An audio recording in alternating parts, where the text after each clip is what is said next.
What's up guys, it's Michael here. Today in this video we're gonna look at consumer spending during the post-pandemic. So for these past 2 years, spending has changed drastically. Right before the pandemic, around early 2020 until now 2022. So back in 2019, no one expected the pandemic will happen and a bunch of shops and businesses will have to be closed forcefully. And it'll change how we spend money and consumer spending. So what's interesting is the spending is before people usually didn't save money, they usually didn't invest, and most people did take data, but most of the data is based on the previous years and previous experiences. So the last major financial incident was back in 2008, which was the housing crash. So during that time, housing crash, housing prices decreased. How did it affect? It affected mainly the housing costs. But when 2020 came, when the pandemic came, that changed the whole entire story because it didn't only affect the housing sector, it affected everything. Restaurants, businesses, home, real estate, investments, they all basically dipped and our ports shut down and the whole entire economy closed. This one had a major impact to the point that now there are articles coming out showing what are the relationships from back then. So I got a guide where CNBC took data revealing before 2019 and after 2020, where data is taken on how people spend financially in the United States. What is really intriguing is that you guys should click the subscribe button down below and also the like button. But get on to the actual point is, what do people spend after the pandemic, and have people changed their way financial habits? Because as you know, as I mentioned on this channel before, a lot of people don't really spend efficiently. They don't spend their money, they don't invest, and schools don't teach it. So let's see what has changed within all the categories. Most people take data on this, but it's really hard to find concrete data because a lot of people change their spending habits differently. A lot of people buy things differently. Different states, different types of population spend differently. As I made in my previous video on how the top 5, top 10 states have the most debt, and surprisingly, it wasn't California or New York, which a lot of people, including myself, expected, and which I was wrong. But looking at this overall data, it completely changed my mind. So if you look at the first one during the first category that they mentioned is investments.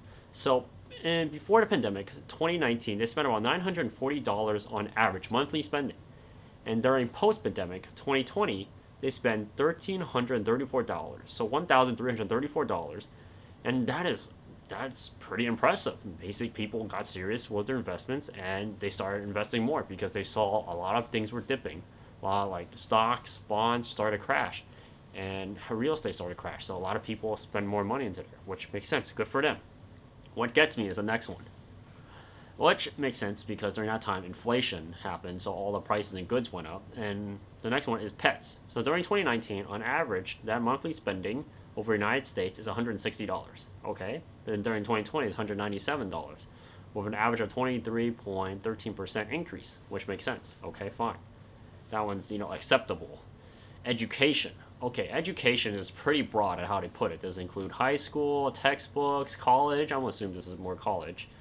So in 2019, an average person was spending about $700, $699, and 2020, $818. Okay, fine, thanks to inflation, but education getting more expensive. As I mentioned in this channel before, education is not the end all and be all. Not going to college is not the end of the world, which most, I'll say 99% of the parents think it is, but it's not. This is America. We have the choice and the freedom to start a business, to do something different, to do something that will make money, because technology is there now to make it a lot easier to become an entrepreneur. And going down the list is home. So meaning how much money did I spend at home? So during 2020, majority of businesses closed, which I expect, spending will increase. But like for me, the question is how much. So in 2019 is $1,831, and 2020 is $1,997, which is about $2,000. Okay, that is actually a little bit more because I'm expecting food prices is one of them. Then you have bills, electricity, water. So I expect that to be a lot more, but about almost $200 more. It's not too bad. Going on, food and dining. This one is pretty interesting. Food and dining. So during 2019, and as for during inflation and shipping and global supply chain crunch. So food and dining 2019, $862, and going down to 2020 is $920. So a little bit more. So I guess during that time, from the transition from 2019 to 2020, it wasn't like you still had a lot of supply in. We didn't use all the supply up. I think in around 2021, that's where the prices dramatically increased, which makes sense because this data only shows 2019 and 2020. Moving down to health and fitness. Health and fitness, that is pretty much, you think about gyms and their expenditure. What expenditure did it have? Okay, besides paying for employees, you gotta clean up all the body odor and sweat from people using gym, people not putting away their weights. I guess you gotta hire someone to put them away and organize them and clean up the place. But I believe the spending there shouldn't really increase much. And I mean, of course, they had to be closed, but some of them been closed and yada yada yada. So 2019, $270, 2020, $286. Okay, a small amount of increase on average. Next one is pretty interesting. Shopping, $766, 2019, and moving down to 2020, beginning of 2020, around August, $810. So shopping was mainly changed to online shopping. So people still bought things, so it just physically wasn't in stores. And online shopping became easier because of Amazon, and now everyone else is trying to jump on a bandwagon, which makes life a lot easier when buying things, returning things. And of course, it creates more waste and all these environmental problems, but for consumer-friendly purposes, it became a lot better. Going down, the next one is gifts and donations. This one's pretty interesting because gifts and donations, usually you think about holidays or business corporations try to save money by, making another company for donation, for nonprofit, and donating their money there so they get, a tax write-off. Usually I believe that's pretty stable, and based on their data, I was pretty close to correct. $275 for 2019 and $287 for 2020. So really small increase for donations because that time a lot of people had to start saving money. Next one is being interesting. Loans is huge because 2020 real estate, everything went up in price. And during that time, don't forget, loans during that time, the interest rate hasn't raised yet because during that time, 2020, that's when the new presidency came in. And during the new presidency came in, supply chains started having a crunch. And also real estate at that time, the loans are still really low. So a lot of people try to lock in a really good deal. And I'm surprised it didn't increase more. So loans, this is pretty broad. This is going in general. It doesn't include real estate, most likely based on its price. This is probably loans in general, probably pay off credit card debts or maybe borrow money from other smaller sources. On average, it was $583, and in 2020, it was $608. So it did have a slight increase. Next one is pretty interesting because this is where it starts to decrease. So this category is a decreasing category, meaning majority of the American families start spending less. So the category is children, kids. So in 2019, an average parent spent about, on that specific month, $443. And in 2020, it was $431. So a slight decrease spending money on their children. Of course, certain children can be a headache and certain of them can be really nice. It is an experience, but, I guess, certain parents are finally, not to splurge on them, starting to splurge on their finances instead. Going down the list, personal care, which is pretty interesting. Personal care. The way to categorize personal care, there could mean a lot of things.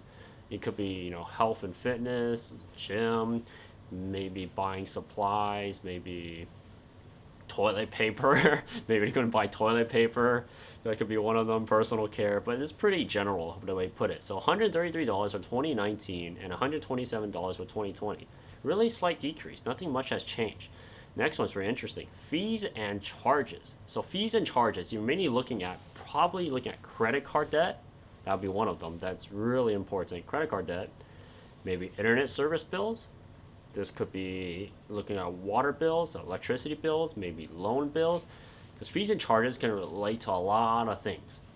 Because a lot of things you purchase, if you cannot have the money to purchase it, most of the time you have to pay a certain fee. Maybe businesses. This can also include businesses. Well, notice when you swipe your credit card, that credit card, Visa, MasterCard, takes a fee from the merchant who is using their product or service. The buyer doesn't absorb that cost, but it's the seller. The seller absorbs that cost, and most of the time that seller will apply the cost back to the buyer, which They most of the time do not think about or do not notice. Unless you go into this restaurant, you see those signs, a minimum charge of credit card within this amount, or they charge like 50 cents, for example. That is actually an example of a service charge that the credit card company makes money off from, which, it is as a business to use their piece of plastic with a chip in it, so you don't have to use physical money. You have to pay, someone has to pay for it, which usually ends up to the consumer, the buyer, which is us. But most of the time, I will take that because it's a pain in the butt to carry a lot of cash on you at times. And if you lose cash, that's it. If you lose your credit card, you could replace it, and you can also freeze the transaction. There's a lot of bonuses and negatives, but I see mainly bonuses in them from my perspective. Going down the next list is business services. So this one, I was pretty surprised it decreased, but which at the same time makes sense. Business services, you could look like restaurants, you can look like maybe tax advisors, CPAs. It makes sense. A lot of businesses were shutting down during that time, and a lot of them couldn't open, so a big decrease in value. So business services, $355 2019 and $326 in 2020. The drop is not too much. Going down the list, auto and transport, $670 for 2019 and $609 in 2020, which makes sense. That decrease could explain a lot of people were driving a lot less. A lot of people stayed at home. For example, the news articles show like what happens in New York Times Square, or maybe in Texas, Austin, Texas, downtown, and LA, San Francisco, Fisherman's Wharf. And you look at LA County, what happens when there's no one on the streets? It gives them a different view and perspective when people took pictures there, when there wasn't fully crowded or wasn't cars in traffic. And it gives people ideas. What does it look like when the population isn't there to cover that area? And it gives people a different perspective. What happens when we have more efficient transport? So, of course, transportation costs would have dropped there because a lot of people were not driving during that time. Makes sense. And travel, this one was kind of interesting because during that time, most people couldn't travel out of the country. But I guess in the United States, it doesn't mean you can't travel to other states. So I guess that doesn't apply to that. So for travel, $584 down to $458 for that month on average, which makes sense. A lot of people didn't really go anywhere. The only place they go is to another state by driving. But they drive to another state, most of the places, shops, and restaurants would have been closed. So that one would take the biggest hit for that specific month. Going down the list is entertainment. Entertainment, movie theaters closed. A lot of plays and balls. Football teams usually watch at home on TV, and maybe watch online, and people didn't have to pay money for it. So you look at entertainment, $120 down to $93 at 2020. Bills and utilities. Bills and utilities. This one was pretty interesting because you expect if people stayed at home longer, your bills and utilities would be way more expensive. Electricity would go up. For example, the AC running, I'm not sure you can hear this on the video, AC running takes a lot of electricity. Water usage, you stay home, will go up. So usually bills and utilities would usually go up, but in this case, I don't know what trickery they did or what type of data they gathered, because apparently it went down for 2020. So $623 in 2019 and $474 in 2020. Keep in mind, all this data is done within 2019 and 2020, calculating that one specific month, which is August, for both years.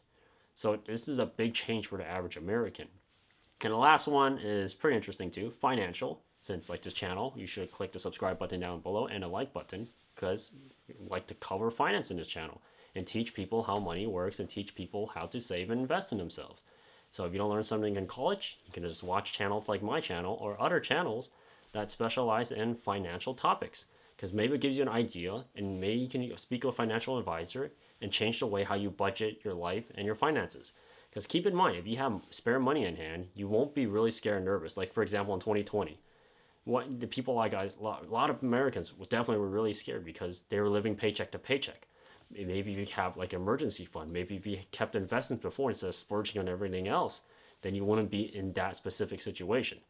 So looking for the last category, financials. For in 2019, on average, people spent on financials $871, and for 2020, $612, which makes sense. Everyone stayed at home. Businesses were not operating, so they didn't really have that much business expense. And people at home who usually work employees don't really care about their finances. Unless you're watching this channel, you should smash the like button and subscribe button down below. And that's it for this video. I'll see you guys next time, and we'll cover more interesting topics. Remember to comment down below, because if you comment down below and I see your topic is really interesting and intriguing, I will mention you in the next video. And we can also cover topics that you guys have questions about. If you have questions, just write it down below. And I'll do my best to do research and speak with other CPAs and other financial advisors. What do they think? And how can you share information out there to teach people about finance and teach people how investing can improve their lives instead of living paycheck to paycheck. Maybe you can start your own business. Maybe you don't want to start your own business. You can make a YouTube channel. You can make a different type of source of income. So you don't have to, work for 9 to 5 every day. Maybe you don't have to want to deal with someone at work. This is your chance to do it. So I see you guys next time. Make sure to like, share, and subscribe. And peace.